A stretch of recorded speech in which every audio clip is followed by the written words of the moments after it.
Saludos a todos y a todas en este quinto día del noveno encuentro de educación, cultura y software libre. Ya les dije que seguimos arrastrando el software libre solo porque da pena un poco quitarlo, ¿no? Además, ¿cómo quitar la mitad del colectivo me anda regañando aquí mi jefe de medios, ¿no? Que porque no hago lo correcto. Pero yo sí hago lo correcto y me estoy viendo en pantalla, entonces me dice que no me veo en pantalla. Bien, ahora sí les contaba. Vamos en el quinto día de trabajo. En realidad son todas las tardes. Las personas que amablemente nos ayudan acá en el centro de control, créanme que ya están un poco cansadas, ¿no? De andar haciendo reseñas, mandando cosas en los grupos, en Twitter. Yo les recuerdo que este año le hemos estado dedicando a las prácticas, a los espacios comunitarios, y hemos dado una pequeña, un pequeño paseo, sobre todo por Centroamérica. El día de hoy está dedicado, ya el día de ayer comenzábamos con el Barracón Digital de Honduras, ¿no? En el que tuvimos una charla muy, muy amena con un par de mujeres fantásticas contándonos lo que están haciendo en un antiguo barracón, ¿no? Que ahora se ha ido convirtiendo en un centro que da servicios de distinta clase. Bien, el día de hoy nos toca, seguimos en el paseo por Centroamérica. Les decía yo el día de ayer que decidimos invitar a Hackerspace de Centroamérica, porque pareciera ser que no existen, ¿no? Cuando uno busca Hackerspace, aparecen Madrid, uno que otro de España, Argentina, Chile y México, ¿no? Es decir, como siempre los países relativamente más grandes de Latinoamérica se comen a los pequeños y creemos que eso es bastante injusto, entonces decidimos hacer una curaduría específica de la región, solo porque se nos ha ocurrido que es una buena idea. Y bueno, en este caso en particular, yo debo de agradecer específicamente a Leo, quien me ayudó a organizar esta mesa. Él fue en realidad quien la sacó adelante, y que le agradezco infinitamente el poder de convocatoria que tiene, ¿no? Porque pues nos va a permitir en el lapso de más o menos 55 minutos poder dar una rápida visita a Costa Rica y el estado en el que tienen algunos Hackerspace allá. Les recuerdo que estamos en Twitter con la etiqueta Gato9Dusol y en Telegram en un grupo, ¿no? Un grupo de trabajo en el que pueden ir comentando y haciendo charla paralela a lo que va sucediendo acá. Bueno, les comento finalmente que nos hemos dado cita, como les decía, para inaugurar el track de los Hackerspace. Comenzaremos con esta mesa de trabajo con los espacios colaborativos en Costa Rica, Hackerspace, Pulgateca, Inventoría. Luego la siguiente sesión es Hackerspace en San Salvador.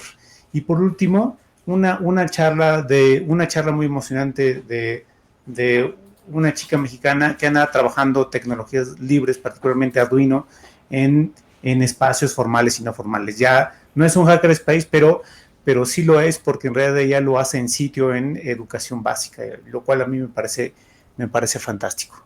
Bueno, como verán entonces, estamos ya aquí reunidos. Creo que ya vi a Leo, creo que Stephanie, no sé si está Stephanie, pero a Leo ya lo vi. Entonces...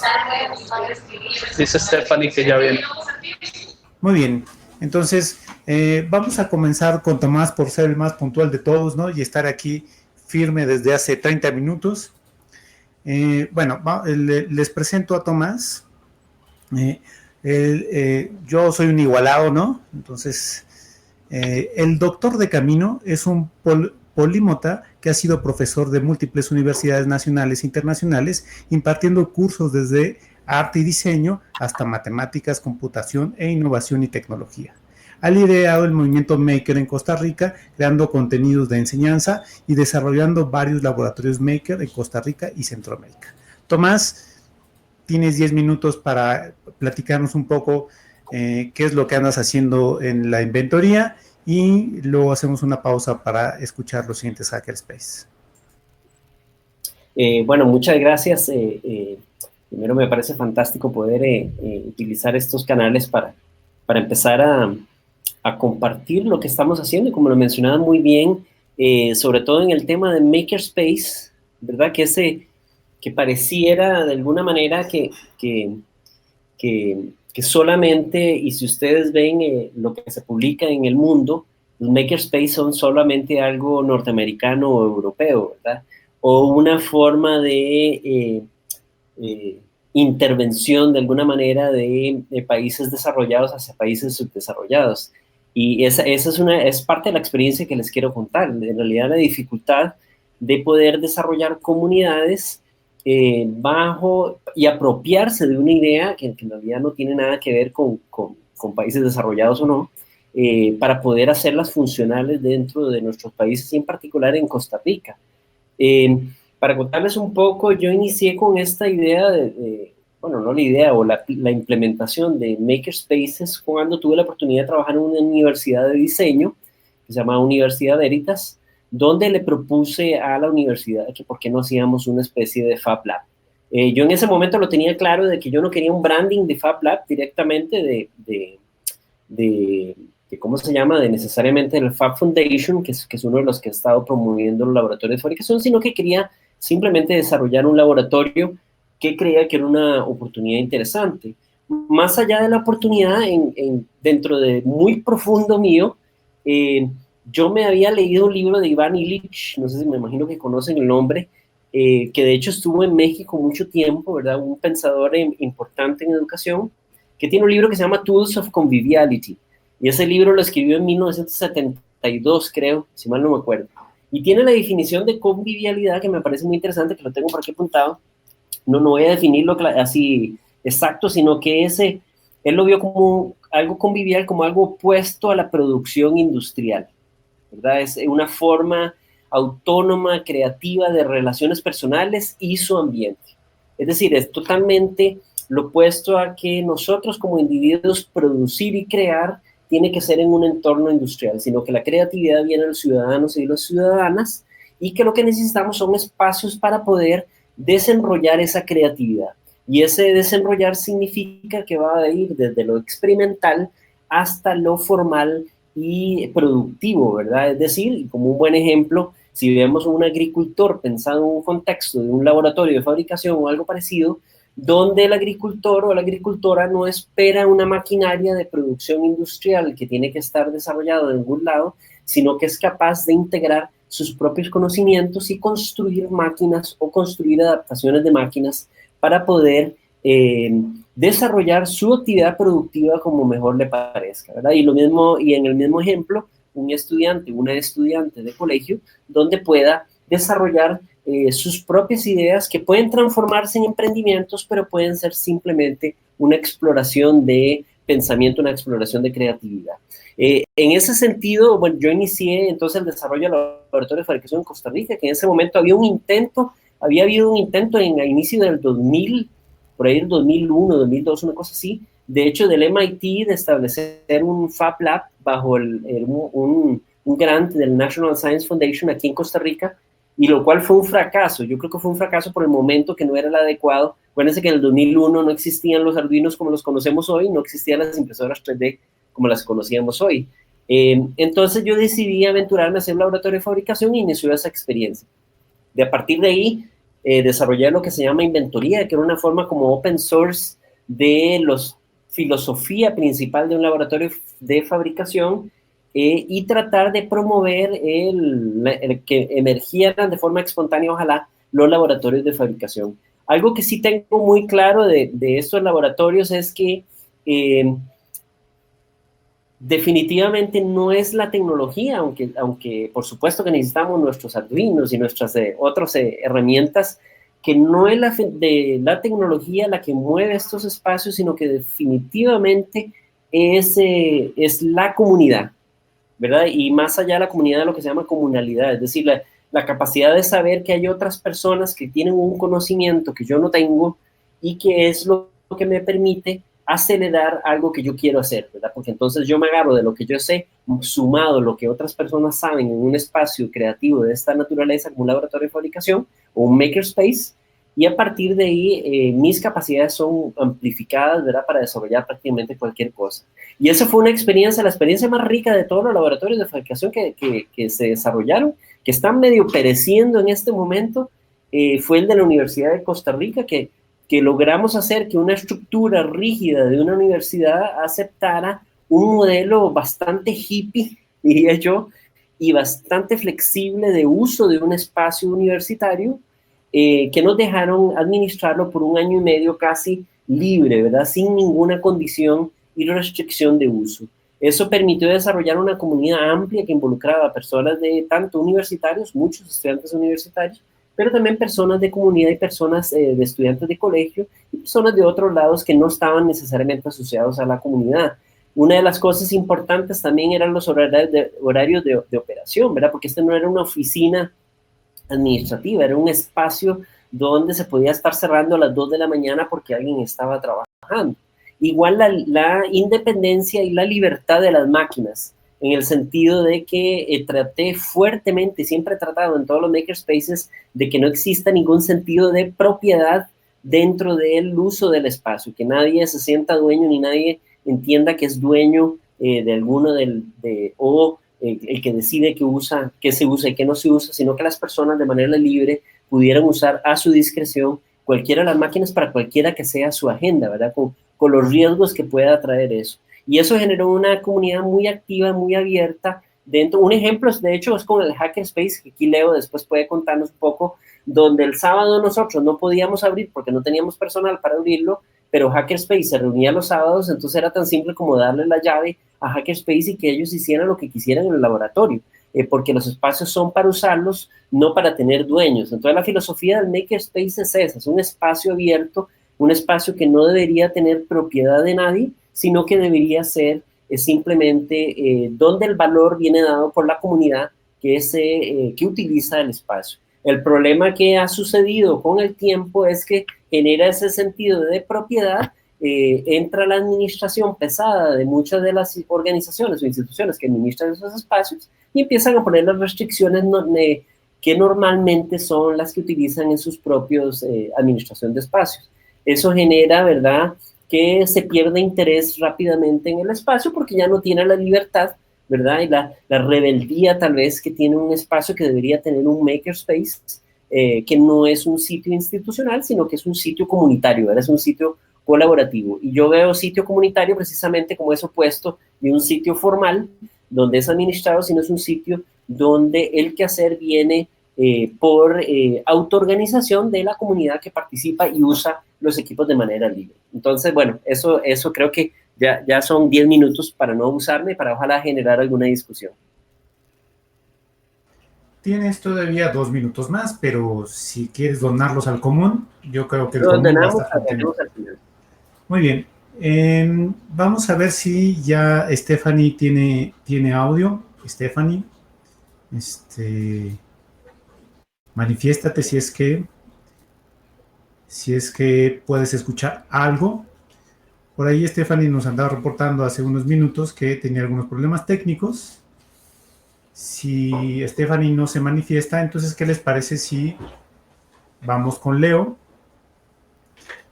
Yo solo puedo decir con Leo que es un querido compañero de luchas desde hace ya bastante tiempo. Y no es que Leo esté muy viejo, el viejo soy yo. Entonces, bueno, lo estimo lo suficiente como para solo hacer esa presentación y permitir que él hable de sí primero y después del Hackerspace.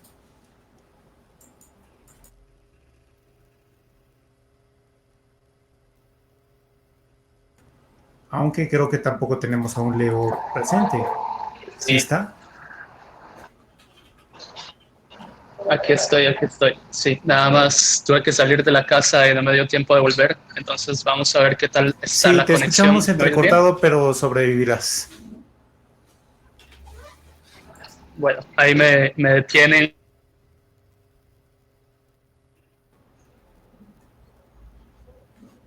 Si no, gracias por mantener el sol. Decís bien. De hace. Hola. Sí, hola. Buenos días, aló. Sí, te oigo bien. Voy a seguir hablando. Pégame un Perfecto. grito Eh, si se para. Esa Te es la mejor decía, decisión.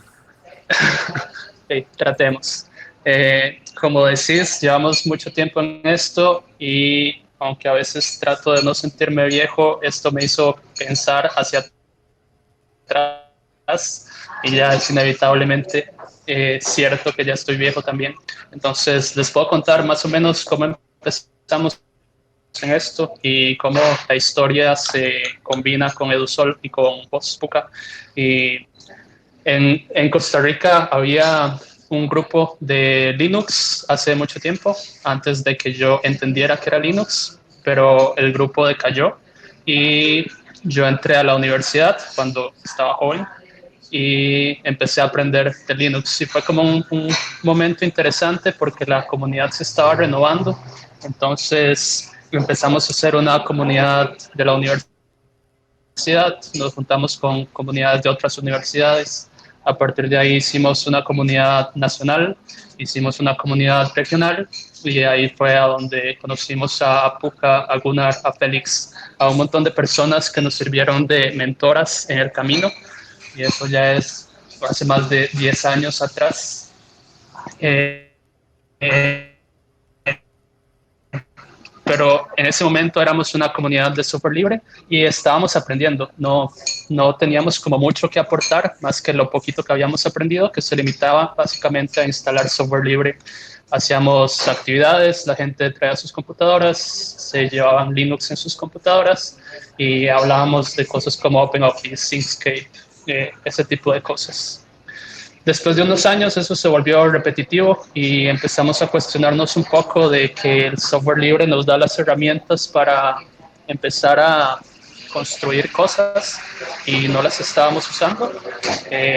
Estábamos siendo consumidores de tecnologías, las tecnologías eran libres, pero no pasábamos de consumirlas y al final eso sigue siendo lo mismo, estamos usando tecnologías impuestas que nosotros no tenemos ninguna palabra en cómo funciona.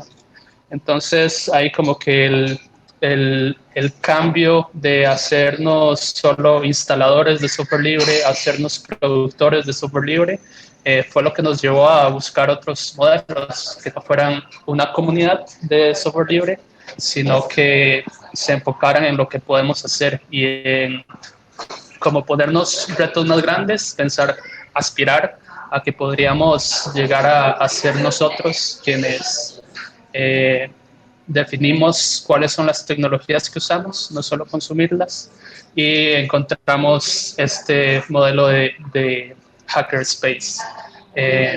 Pero bueno, como cometer los mismos errores múltiples veces es lo nuestro, resulta que este modelo de hackerspace, como ya dijeron antes, es bastante específico del norte. Es como sencillo, hay que seguir una receta bastante sencilla para conseguir personas miembros del espacio y que paguen una mensualidad y empezar a alquilar un lugar y empezar a comprar cosas y empezar a generar dinero a partir de ahí despacio. Y eso no calzaba para nada con lo que nosotros podíamos o queríamos hacer. Igual eso no lo sabíamos en ese momento, nos sonaba muy interesante convertirnos en un hackerspace como los que pueden haber en San Francisco y en Berlín. Eh, pero bueno, la realidad fue bastante diferente, pero fue diferente, interesante. Entonces éramos unas 5 personas, nos reuníamos en la casa de una de las personas y empezábamos a compartir conocimientos. Recuerdo que de las primeras cosas que hicimos fue aprender sobre Drupal y aprender sobre Arduino. Y a partir de ahí como que nos explotó la cabeza, nos dimos cuenta que habían tecnologías que no estaban finalizadas, que no sé, aprender a hacer cosas sobre Linux es difícil porque es un sistema que ya tiene 40 años. Era muy sencillo porque estaba empezando y teníamos oportunidades de hacer muchas cosas. y básicamente nos cambió la vida a quienes estábamos haciendo eso. Éramos pocas personas, no sé, las reuniones eran 5 o 10 personas, pero todas en ese momento trabajábamos con tecnologías privativas, trabajos aburridos que no disfrutábamos. Empezamos a usar este espacio de Hackerspace, nos reuníamos cada semana o cada 2 semanas a aprender algo y lo empezamos a dirigir a cambiar nuestra profesión básicamente y empezar a aspirar a mejores trabajos, mejores cosas más interesantes donde nosotros fuéramos parte importante de la tecnología. Y en realidad funcionó sorpresivamente bien. Ahora, bueno, igual trabajar no es algo demasiado divertido, pero claramente nuestros trabajos son mucho mejores que los que teníamos o los que podíamos aspirar antes de tener esta idea de unirnos y compartir conocimiento. Y bueno, a partir de ahí han pasado muchísimas cosas. Aquí les estoy contando algo que empezó hace 10 años tal vez. Y como era de esperar, la persona que nos daba su casa cambió de casa. Ya nos convertimos en un hackerspace sin espacio. Y ahí tuvimos como una de identidad, de cómo tomarlo, abrazar el caos, convertirnos en este hackerspace sin espacio físico y ver hacia dónde nos llevaba eso. Entonces convertimos el espacio en algo virtual. En este momento el hackerspace es un canal de Telegram, pero ha pasado por ser una lista de correos, un canal de IRC, un canal de Jabber, no sé, hemos probado con un montón de tecnologías. En la actual encarnación, el espacio donde nos reunimos es un canal de Telegram y empezamos a experimentar con saltar de un lugar a otro. Y entonces, un fin de semana nos reuníamos en donde se pudiera, en donde fuera interesante reunirnos, desde una feria orgánica hasta un bar o lo que fuera. Y algunos de esos espacios se volvieron como más interesantes que otros y empezamos a formar alianzas. Y creo que en eso es en lo que se ha convertido el Hackerspace ahora. Es como un punto intermedio donde es fácil participar, es bastante seguro unirse, en el sentido de que las personas te van a tratar bien, te van a ayudar, y ese saltar de un lugar a otro nos hizo encontrar gente en el camino. Entonces recuerdo que tuvimos un lugar en la cooperativa Sulabatsu, ahí nos reunimos por varios meses y el lugar es increíble, el trabajo que las personas de esa cooperativa hacen es impresionante, como nos motivó un montón a seguir trabajando, a buscar más ideas sobre cosas en las que podíamos aprender y compartir conocimientos. Después encontramos a Tomás y Tomás tenía esta idea de Makerspace y tenía un espacio increíble, primero en La Veritas, después en la Universidad de Costa Rica, después en otra universidad. Y ahí fuimos siguiendo a Tomás por un par de años, aprovechando el espacio que nos abría y que nos daba todo lo que le costó tanto conseguir.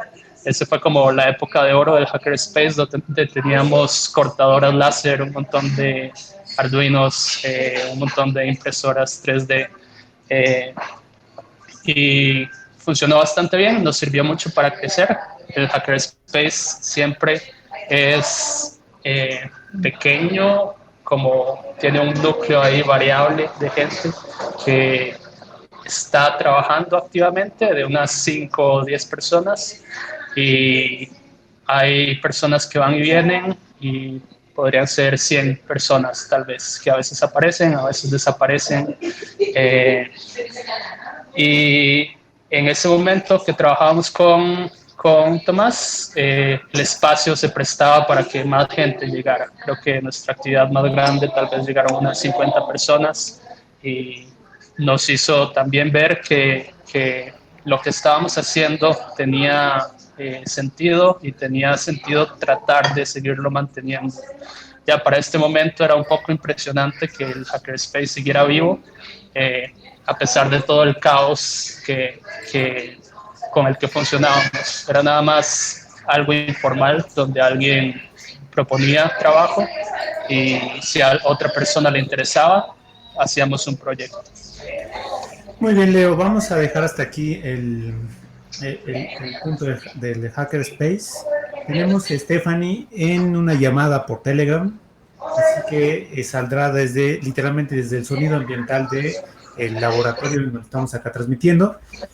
Stephanie, tienes 10 minutos para exponer un poco de qué va tu vida relacionada con las tecnologías y la pulgateca, así que te escuchamos, Stephanie. Hola, Alejandro, muchas gracias. Bueno, siguiendo un poco con lo que es, también creo que también hemos Hackerspace, y creo que es una de las más, como el primer con ellos. La Pulgateca nace como un espacio para recolectar material obsoleto. Estando en un lugar acá en la Jauría, ahí estuvo como un chico recolectando material electrónico y también técnico, recolectando su material para sus trabajos. Después de un tiempo de vivir a los compas o a mí como el proyecto, material funda, en casos está bueno, en otros se puede como desarmar y la categoría inventario ponemos a las personas puedan venir, revisar el inventario, las piezas para generar nuevo. La idea es un poco como suele ser programar lo que sería la economía en el caso del proyecto. Y ahí es donde nosotros lo que sería los tecnológicos, pero y también estamos en talleres, o en el caso con el Hacker, nos trajimos lo que ellos ya saben al espacio en Casa Caníbal del centro de España, en Barrio Escalante. Estamos haciendo sesiones cada 15 días con Hackerspace, y este año ya llevamos 13, el próximo 19 va a ser el. Entonces es un poco de trabajar neto y vincularlo paralelamente con talleres o con la parte educativa, transmitiendo los conocimientos importantes que no necesariamente están desde la tecnología. Creo que en el caso de España, que está con la parte más artística, nos estamos vinculando con personas en ese caso. No sé cómo podría decir. No te preocupes, mira, lo que vamos a hacer, ya los tres han hecho su introducción. ¿Qué les parece si abrimos los micrófonos y comenzamos a intentar interactuar? Lo que les pido es que cancelen su video en los tres casos para reducir el consumo de ancho de banda, porque tanto Leo como Stephanie están sufriendo por consumo de ancho de banda. ¿Y qué les parece si conversamos un poco sobre eso, sobre los espacios maker, los hackerspace, ¿no? La idea de colectividad para hacer cosas, para aprender, ¿no? Además sobre los espacios concretos, porque si hay algo en común en las comunidades de software libre es que todo es muy simbólico. Se trata de programar una cosa intangible. Pero en el caso de los espacios maker, pues su nombre lo dice, se trata de hacer cosas, pero hacer cosas sobre que tienen una expresión concreta. Y eso me parece que es un cambio fundamental en el movimiento, digamos, de lo cultural libre. Entonces, Tomás, si quieren el siguiente orden, ¿no? Tomás, Leo, Stephanie, ¿qué les parece esto, no? Esta transición entre las comunidades del software libre, ¿no? Programando cosas intangibles frente, digamos, a esta ola de espacios maker, ¿no? De hacer sobre el espacio concreto. Sí, bueno, definitivamente. Stephanie, yo te voy a prestar mi micrófono, entonces cuando tú quieras intervenir, lo puedes hacer, ¿no? O sea, voy a dejar abierto el micrófono para que tú puedas hacerlo. De hecho, pensando un poco en por qué ocurre... Perfecto. ¿Aló? Ya. Pensando un poco en por qué ocurre ahora un fenómeno Adelante, maker Tomás. que está ligado de alguna manera a lo que fue software libre, ¿verdad? En el sentido de que, a pesar de que estamos haciendo cosas tangibles, como bien lo dices, tienen una impresión digital que es importante porque si yo lo hago aquí en Costa Rica, lo publico digitalmente y lo puede terminar haciendo alguien en México o en cualquier otro lado. Y esa capacidad de compartir es lo que en realidad ha tenido, lo que es fundamental en la idea del fenómeno maker, ¿verdad? Que es que no solamente puedo construir algo tangible y físico, sino que se transforma en un objeto universal que puede ser construido en cualquier cosa. Y ese objeto no tiene que tener valor de mercado, en el sentido de que yo puedo construir cosas tangibles que no son productos que podría comprar o que se venden de alguna manera. Eso permite que las personas puedan construir lo que realmente se les antoje construir, o incluso y respetar, ¿verdad? Si alguien vende una pieza y yo me la puedo construir, ¿para qué la voy a comprar si la construyo yo, verdad? En ese sentido también esa insolencia tecnológica que es importante, y el makerspace yo creo que acentúa esa insolencia que ya venía del software libre, ¿verdad? Porque el software libre de esa manera también emerge de forma insolente, ¿verdad? En el sentido de que son conocimientos y son construcciones que deben amplificar la capacidad de desarrollo de nuestra sociedad y no que deben restringir nuestra capacidad de desarrollo. Entonces, la idea maker también, pero ahora trasciende a los objetos físicos, a los objetos construidos tangibles, que gracias a la capacidad de publicarlos en digital es donde pueden llegar a mucho más lejos de lo que un objeto físico normalmente podría llegar por las dificultades de estarlo moviendo en nuestras fronteras, ¿verdad? Muy bien, muchas gracias. Leo. Sí, bueno, igual voy a hablar, espero que se oiga. Esto fue lo que nos dimos cuenta de camino, básicamente. Nos encontramos con que el software libre está limitado a lo que está dentro de una computadora.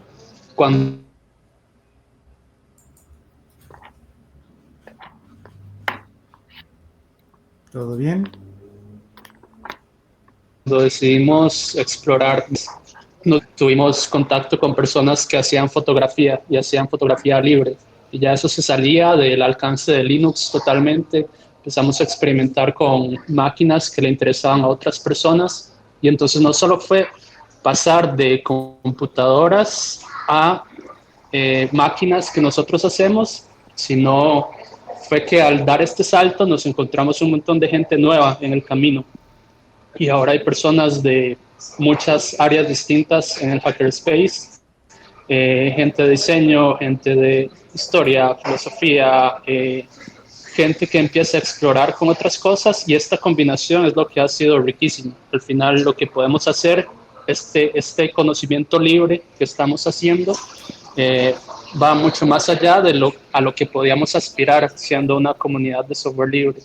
Y esta diversidad de personas que nos encontramos en el camino nos enseñó un montón de cosas. Nos enseñó a que muchos de los modelos que estábamos siguiendo de Linux, Stallman, esta gente que admirábamos como dioses, al final llegan a ser muy poco prácticos. Y es como lo que vos has dicho durante toda esta semana del EduSol. Software libre es importante, pero al final, si dejamos de enfocarnos en eso y lo usamos como una pieza fundamental, pero no la única, encontramos que podemos hacer un montón de cosas más. Y sí, me gusta eso de decirles más tangibles, no solo porque ya no es software, es hardware, sino más tangibles porque tocan aspectos más reales de la vida. Bueno, y ahí, si me permite intervenir, Leo, ahí mencionaste algo extremadamente importante, que es el hecho de que definitivamente somos comunidades tecnológicas, pero lo que hay que evitar a toda costa es dependencia tecnológica. Es decir, que no es porque tengamos la tecnología que podamos hacer algo, sino que es que queremos hacer algo y la tecnología nos facilita amplificar y potenciar esa posibilidad. Y no tratar de desarrollar algo fundamentado en alguna tecnología que si se elimina esa tecnología o se quita, nos quedamos simplemente sin posibilidades de construir. Y eso es el peligro un poco de todo esto, ¿verdad? De que no confundamos que usar tecnología no es más bien las comunidades libres, las comunidades colaborativas, espacios comunitarios deben evitar a toda costa dependencia tecnológica, es decir, que puedan funcionar sin importar qué tipo de tecnologías en realidad están utilizando. Que el fundamento principal, que también lo mencionó muy bien Leo, es la reprogramabilidad de lo digital, ¿verdad? Que en ese sentido de repente todo se transformó en algo reprogramable. De un objeto físico, de un estuche de iPhone, por decir algo, que voy a imprimir en 3D, en realidad, aunque lo transforme en físico, la capacidad digital de reprogramarlo, de reconstituirlo de alguna manera y de retransformarlo, es lo que nos da esa facilidad, esa plasticidad ahora de hacer estas comunidades que podemos colaborar, ¿verdad? Y otro aspecto que yo siento que estamos flojos en general en Latinoamérica es la publicación de lo que estamos construyendo. En realidad publicamos bastante menos que otros países en términos de open source y en términos de facilitar el crecimiento de otras comunidades basado en lo que nosotros publicamos. Entonces, más que las máquinas físicas que generan dependencia tecnológica, deberíamos crear una infinidad de contenidos, códigos, diseños que puedan ser ampliamente distribuidos y compartidos y que permitan a las comunidades seguir creciendo. Gracias, Tomás. Stephanie, ¿cuál es tu opinión respecto a estos planteamientos?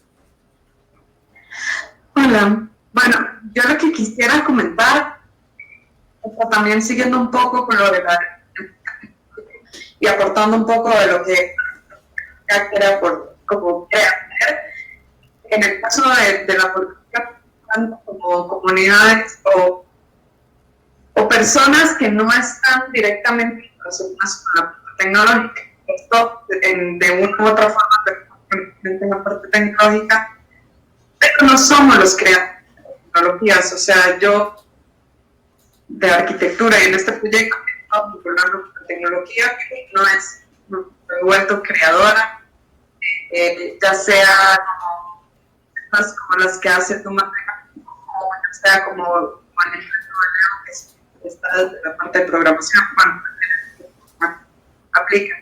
Pero yo siendo una persona vinculada a eso, entonces necesito poder desde lo que yo estoy vinculado.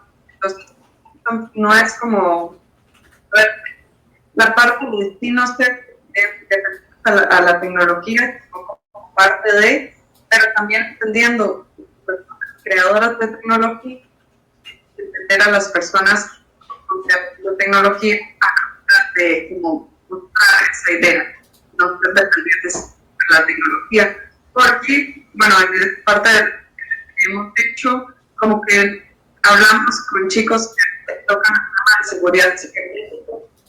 Ay, es que esto es tan fácil o así, y yo les comento como, ok, es muy fácil para ustedes porque ustedes no 24/7 tiempo tocando temas de seguridad cibernética.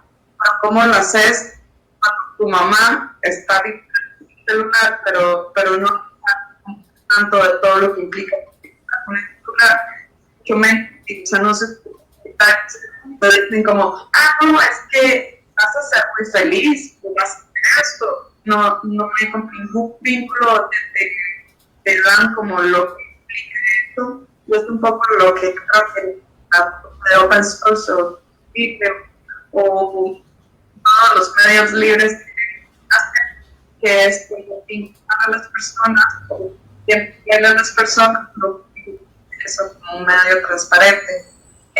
Pues también como lo que queremos hacer con los recursos, diciéndole, tenemos demasiados recursos acá y como ocultando que esto pasa, la obsolescencia programada está desde los años 20 que existe como, y no nos y pues, no sé si estoy dando un poco como es muy bonito hablar sobre tecnologías y como no depender de las tecnologías, hablar sobre el open source y demás, pero desde mi parte creo que esto es como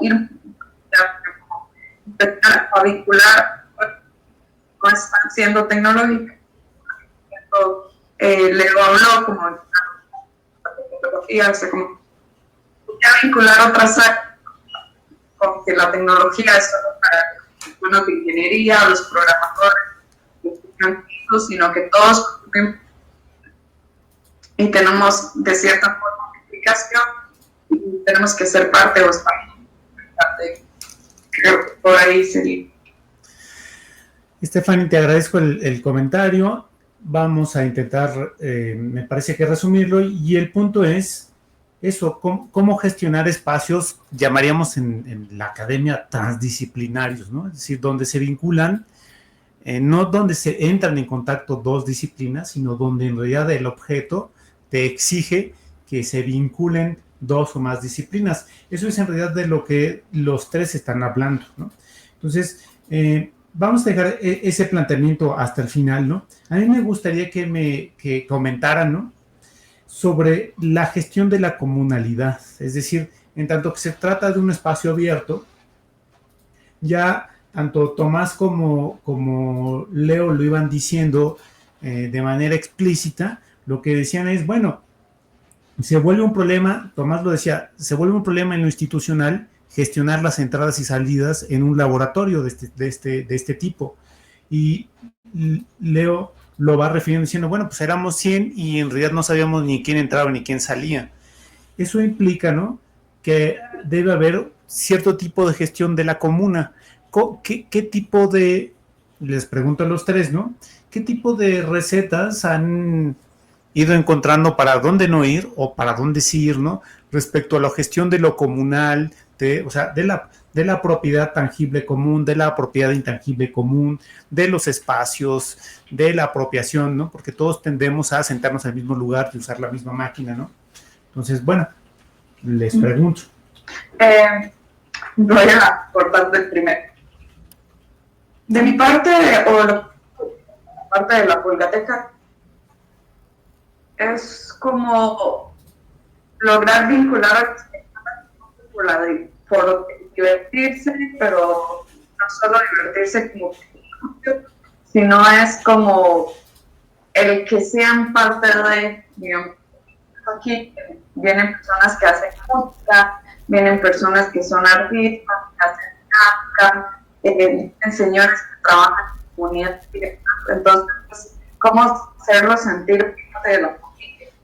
Por así decirlo, en el que cómo hacer que son relevantes, ideas también, y que todos estos medios tecnológicos suenen como de miedo, porque es como porque están 5 perdón, y se asustan con tocar lo que usted que puede morir, ¿verdad? Entonces es como vincularlos a estos medios o a estos imaginarios de la tecnología, de direccionarlo a lo que hacen realidad.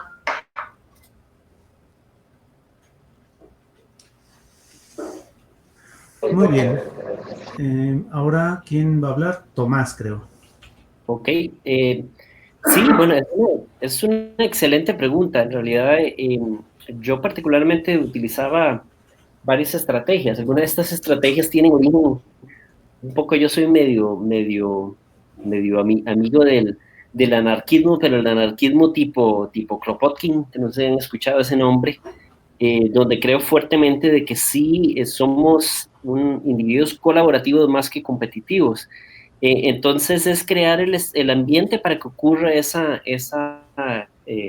comunidad. Entonces algunas de las estrategias que utilizamos, por ejemplo, yo impartía algún tipo de curso, creo que Leo incluso participó en alguno de esos, y trataba de que estuviera poblado por personas desde estudiantes de colegio hasta profesionales y personas con altos grados académicos, por ponerlo de alguna manera.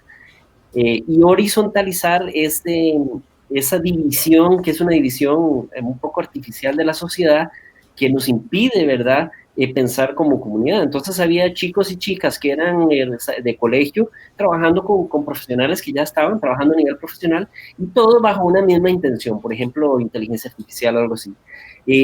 Al final de cuentas, que es otra parte de otra estrategia que utilizaban mucho, los cursos y actividades no tienen que concluirse en la misma actividad. Es decir, se generan actividades tales que las personas quedan con algo sin terminar, que quedan con deseos de terminarlo en el mismo espacio, en otro lugar, en ese mismo lugar, pero en otro momento. Entonces empiezan a aparecer posteriormente para seguir trabajando en unos proyectos o parte de un curso o parte de una actividad para poder terminarlo. Eso hacía que toda la gente continuara. Por ponerlo de otra manera, para iniciar una comunidad hay que iniciar procesos que no son finitos, que no tienen certidumbre, no tienen procesos infinitos, inciertos, que llevan a las personas a una forma continua de aprendizaje. Lo otro importante era que algunos proyectos de emprendimiento nosotros los convencíamos de que se alojaran dentro de este espacio, ¿verdad? Y le damos todo el espacio para que guardaran su equipo. Y de esa manera venían a trabajarlos y al final terminaban trabajando sus proyectos compartiendo con otras personas. Un ejemplo bonito es un muchacho que desarrolló un pequeño negocio haciendo relojes cortados en acrílico, en láser. Él montó su empresa básicamente en el laboratorio de fabricación, utilizaba la cortadora láser, pero al mismo tiempo, para él poder tener prioridad, entonces era básicamente el operador de la cortadora láser, porque le cortaba a todo mundo con tal de él poder tener más tiempo para cortar sus proyectos, ¿verdad? Eso hacía también que empezara a ser un agente dentro del espacio sin que, de forma orgánica, sin que sea con una relación contractual o algo parecido. Del mismo tiempo, otro ejemplo es Alex, una gran persona, gran programador, gran persona de computación, de hecho, que de forma libre empezó a usar el espacio para venir a trabajar, terminó asistiendo en cursos y capacitaciones y terminó trabajando de alguna manera con nosotros, terminó trabajando en proyectos más o menos formales con nosotros, y de esa manera entonces hay una relación formal e informal que ocurre de forma dinámica, nunca es permanente ni eterna, sino que son pequeñas relaciones que forman y eso enriquece, digamos, la relación entre las personas del espacio. Y esas son algunas de las estrategias. Otra cosa importante que me gustaría mencionar es que no había tratar de impedir, yo creo que la Publicateca lo hace muy bien también eso, ¿verdad? Que no exista un sentido de propiedad dentro del espacio. Los Arduinos están en una gaveta llena de Arduinos donde cualquiera puede agarrar uno. Y nosotros, de hecho, yo lo que hice fue pensar en Arduinos y sensores y cables y todo eso como un suministro, no como con un objeto permanente, sino que algo que mensualmente, semestralmente tengo que estar reemplazando, porque se los van a llevar de una u otra manera. Porque van a quedar insertos en proyectos, se los van a llevar. Ese sentido de libertad, de uso de tecnología, no como una propiedad, hace que las personas al final también dejen objetos que ellos no usan, ellos o ellas no utilizan. Yo me acuerdo incluso Leo nos dejó unos BeagleBone ahí mismo en el laboratorio. ¿Por qué? Porque probablemente no los estaba usando y alguien en la comunidad podría utilizarlos. Entonces el objeto, la propiedad de muchos objetos tecnológicos se transforma en algo que en realidad lo entendemos que es para el que lo use o el que lo necesite y no es algo que necesito poseer de forma directa. Y esas fueron algunas de las estrategias que utilizamos nosotros, por lo menos aquí en los proyectos que yo traté de desarrollar.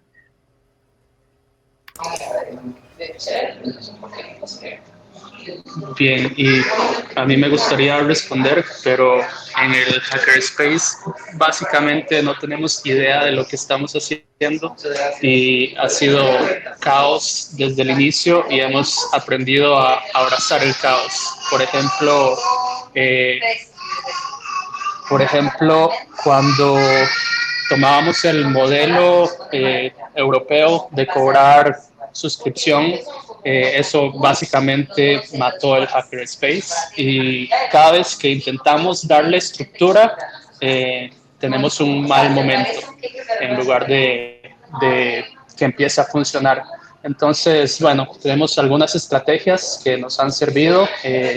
Formar un espacio seguro, aunque no sea físico, que sea virtual. Uno de los puntos importantes fue poner un código de conducta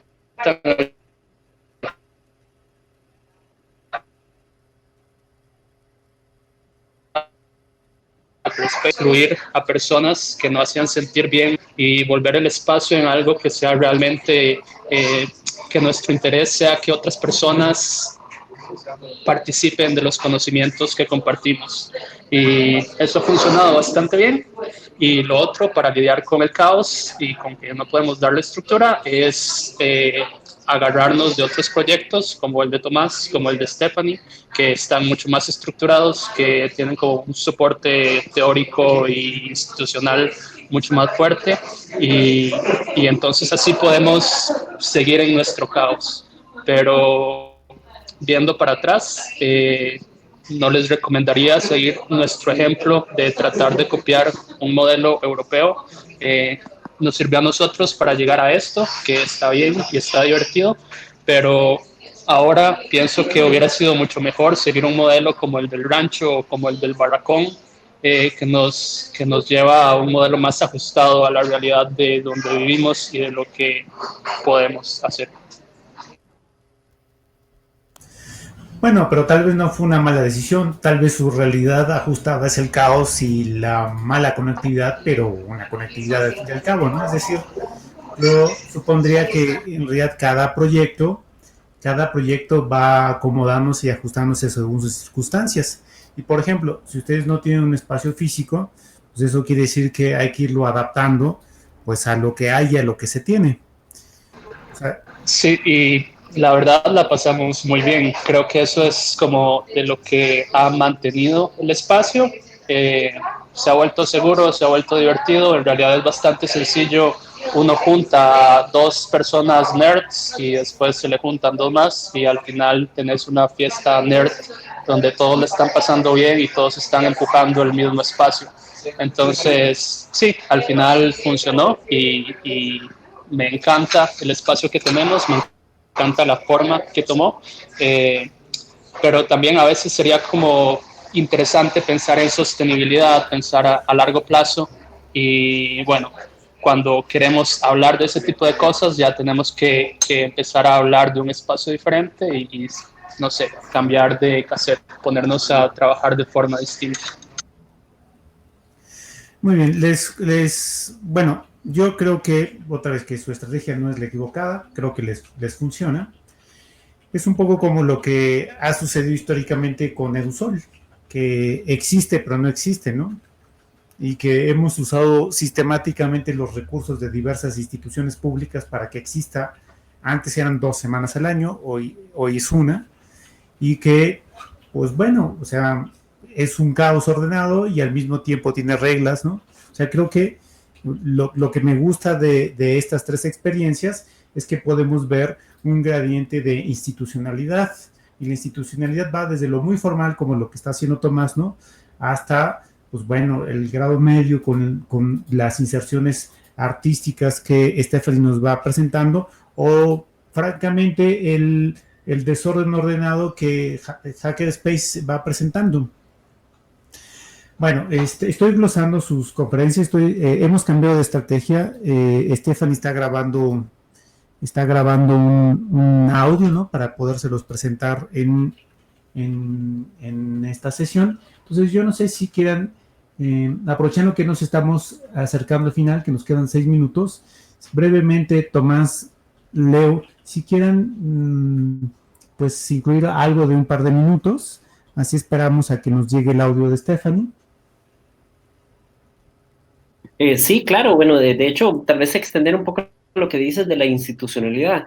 Yo siento que estamos viviendo un momento crítico donde más bien la idea de Hackerspace de Leo y ese caos que él habla, y tal vez la idea de Maker y la idea de todas estas tendencias, es que es una lucha de que la institucionalidad no transforme el hacker, el maker, sino que tiene que ser al revés. Y esa es la lucha que todavía tenemos pendiente, en el sentido de que poco a poco la institución, su administración y su estructura formal empieza a absorber y a coartar la creatividad y la libertad del hacker y del maker. Y eso es algo que yo creo que no es la de las instituciones, ¿verdad? La estructura formal no es la de las instituciones que como están ahora, eso pienso yo, sino más bien es una estructura que nosotros tenemos que plantear cuál es esa, ¿verdad? Y cuál es esa forma de nosotros crear comunidad que tiene algo de estructura para poder avanzar a mediano o largo plazo, pero que no es restrictiva como la estructura que generalmente las instituciones, tanto públicas como privadas, como de ONGs, etcétera, tienen en este momento, ¿verdad? Y a mí nada más me queda invitarles a nuestros espacios. Una de las ventajas del caos y de que nunca logramos conseguir un espacio físico fijo es que tampoco tenemos fronteras. Entonces en el Hackerspace hay personas de otros lugares, no importa si no están en Costa Rica, pueden participar. Les paso en el canal el enlace de invitación para que se unan al canal de Telegram y hackeemos lo que se les ocurra. Muy bien, gracias Tomás, gracias Leo. Voy a poner el audio de Stephanie, ya tenemos un primer audio para incluirla en esta conversación.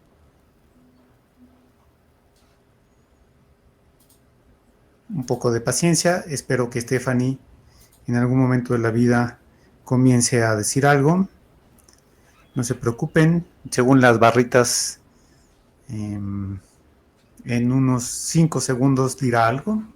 Solo que como buen programa de radio hay que decir cosas mientras eso sucede. Bueno, ya casi viene Stephanie. Un momento.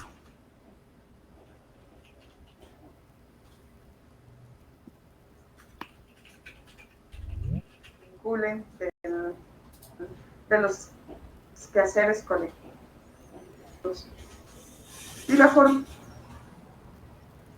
Bien, vamos a intentar. más práctica o la forma mejor de generar ese aporte es incluyéndolos, o sea, no mostrándoles que hay una relación jerárquica, sino que es una relación horizontal, donde está bien, en el caso, no sé, Tomás del Camino, en el caso de Leo, o en el caso mío, somos los que estamos ahí como constantemente, o la mayoría del tiempo, o así, pero no somos los de arriba, no somos el presidente, no somos el que tenés que ir a pedir permiso, o el que te tiene por encima como una relación de poder, sino que es más como, hey, somos comunidad, si vos ayudas, me ayudas, si yo ayudo, te ayudo. Entonces es como, hey, estoy haciendo esto para que puedas hacer cosas que quieres hacer, para que puedas tener conocimiento, para que no tengas que ir a gastar tanta plata en poder crear algo, o para que no tengas que gastar como tanto tiempo en tener que buscar algo porque aquí hay otra persona que te podría ayudar, que sabe de otra área.